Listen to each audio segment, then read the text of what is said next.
በስመ አብ ወወልድ ወመንፈስ ቅዱስ አህዱ አምላክ አሜን። እንዴት አላችሁ? እኛ እግዚአብሔር ይመስገን ደህና ነን። ይህ በደብረ ጽጌ ቅዱስ ራኤል ቤተክርስቲያን መራሄ ብርሃናት ሰንበት ትምህርት ቤት እየተዘጋጀ የሚቀርብላችሁ የትምህርት ሰዓታችን ነው። እንግዲህ ከኔ ጋር በግዕዝ ትምህርት እንቆያለን ማለት ነው። ዛሬ የሰባተኛ ክፍል የግዕዝ ትምህርትን መግቢያ እንመለከታለን ማለት ነው። በዚህ በሰባተኛ ክፍል ትምህርታችን ማለት ነው በምዕራፍ 1 ላይ የምንመለከተው አጠቃላይ ስለ ግዕዝ ምንነት ነው። ግዕዝ የሚለው ቃል ከየት የመጣ ነው? የግዕዝ ቋንቋ መማራችን ለምን ይጠቅማል? የሚሉትን ነገሮች እናያለን። እንደዚሁም ደግሞ ፊደላትን እንመለከታለን። በዋነኝነት ለግዕዝ መሰረታዊ የሆኑ ሐሳቦችን እንመለከታለን ማለት ነው። እንደ እግዚአብሔር ፈቃድ እግዚአብሔር አምላካችን እንግዲህ በጉዟችን ሁሉ ይሁን። አሁን ወደ ትምህርቱ እንሄዳለን ማለት ነው። እንግዲህ ግዕዝ የሚለው ቃል መጀመሪያ ከየት የመጣ ነው ስንል ማንኛውም ቃል የሚነሳው ከግስ ነው። ስለዚህ ይሄ ግዕዝ የሚለው ቃል አግዓዘ ከሚለው የግዕዝ ግስ የተገኘ ሲሆን ነፃ አወጣ እንደማለት ነው። ስለዚህ በአንደኛው ትርጉሙ ግዕዝ ነፃ የወጣ ማለት እንችላለን። አንድም ደግሞ ግዕዝ የመጀመሪያ ማለት ነው። ግዕዝ ማለት የመጀመሪያ ነው። ለምሳሌ እንደምታውቁት በአብነት ትምህርት ላይ የመጀመሪያው ትምህርት የፊደል ትምህርት ነው። ታዲያ በዚህ የፊደል ትምህርት ላይ ሀ ግዕዝ ብለው ይጀምራሉ ማለት ነው። ስለዚህ ፊደላት ሲጀምሩ ግዕዝ ብለው ይጀምራሉ ማለት ነው። ስለዚህ የመጀመሪያ ስንል አንድም በፊደልነቱ ግዕዝ የመጀመሪያ ነው እንላለን ማለት ነው። እንደምናውቀው በአብነት ትምህርት ላይ ሀ ግዕዝ፣ ሁካዕብ እያሉ ይማራሉ ማለት ነው። ስለዚህ በፊደልነቱ ግዕዝ የመጀመሪያ ይባላል። ከዚህ በፊትም እንደምናውቀው መጀመሪያ ላይ እነዚህ የግዕዝ ፊደላት ብቻ ነበሩ፣ ወይም ደግሞ ቅጥያቸው ከካዕብ እስከ ሳብዕ የነበሩት አልነበሩም።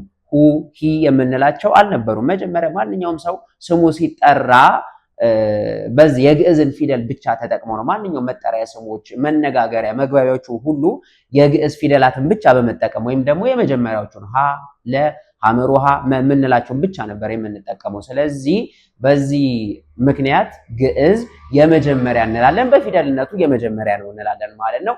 ሁለተኛ ደግሞ በዜማ ትምህርት ላይ የመጀመሪያው የዜማ ትምህርት የሚጀምረው በግዕዝ ዜማ ነው። አንድ የዜማ ተማሪ መጀመሪያ ላይ የሚማረው የግዕዝን ዜማ ነው። የግዕዝን ዜማ ይማራል። በግዕዝ ዜማ ጉሮሮን ያሟሻል። ከዛ በኋላ ከተለማመደ በኋላ ደግሞ ወደ እዝል ይሄዳል ማለት ነው። ስለዚህ መጨረሻ ላይ ደግሞ አራራይን ይማራል ማለት ነው። ስለዚህ ግዕዝ የመጀመሪያ ነው ስንል አንድም ደግሞ በዜማ ትምህርት ነው።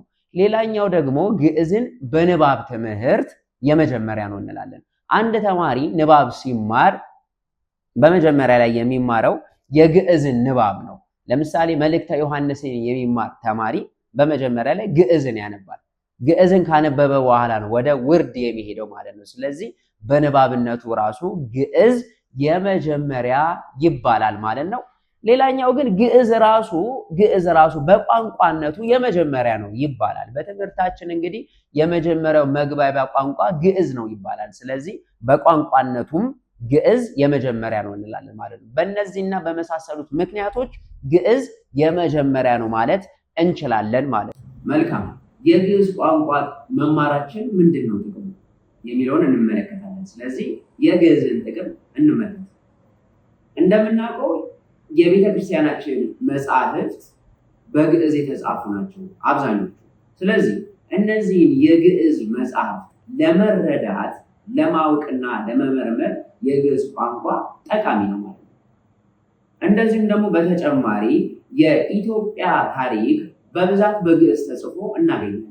ስለዚህ እነዚህን የተጻፉ የኢትዮጵያ ታሪኮች ለመመርመርና ለማወቅ የግዕዝ ቋንቋ ይጠቅመናል።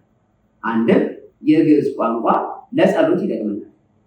አብዛኛው ጸሎቶቻችን የቤተክርስቲያን ክፍሎች የቤተክርስቲያን የግዕዝ ጸሎቶች ናቸው። ስርዓተ ቅዳሴውን ብንመለከት የሚቀደሰው በግዕዝ ነው። ስለዚህ ይህንን የቅዳሴ ክፍል ለመረዳትና ለማወቅ የግዕዝ ቋንቋን ማወቅና መረዳት አስፈላጊ ነው ማለት ነው። ለብዙ የታሪክ የምርምር ስራዎች የግዕዝ ቋንቋ ያስፈልጋል ማለት ነው። ስለዚህ የግዕዝ ቋንቋን መማራችንና ማወቃችን እነዚህንና ሌሎች ጥቅሞች አሏቸው። ስለዚህ በመሰረታዊነት ከ7ኛ ክፍል ጀምሮ እኛ ያሉትን የግዕዝ ትምህርቶች አብረን እንመለከታለን ማለት ነው። እንግዲህ እንደ እግዚአብሔር ፈቃድ በቀጣይ ስለ ፊደላት እንጀምራለን ማለት ነው። ማንኛውም ቋንቋ ሲጀምር ከድምፅ ወይም ከፊደል ነው የሚጀምረው። ስለዚህ ይሄንን ፊደል የግዕዝ ፊደላት ምንድን ናቸው የሚሉትን ነገሮች እንመለከታለን ማለት ነው። እስከዛው ድረስ ሰላም።